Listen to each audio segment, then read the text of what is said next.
Hey, what's up, dude? Is your Google not working or the Google app is not opening? Then here is a solution that you can definitely try out on your device that will fix all the issues with Google app. So to fix it, you just get into the settings, then scroll down and find app management, then app list. In the others Android smartphones, you can just find all apps, and here scroll down and find out the Google app.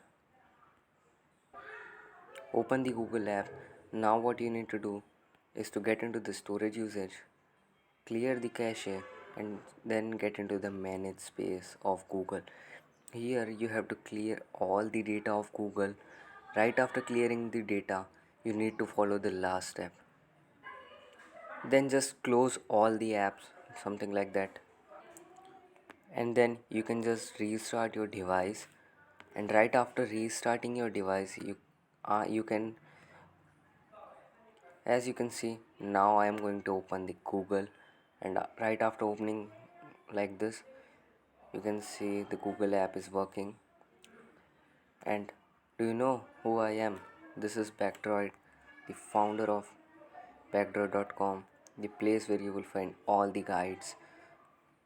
Here it is. So don't forget to visit the backdroid.com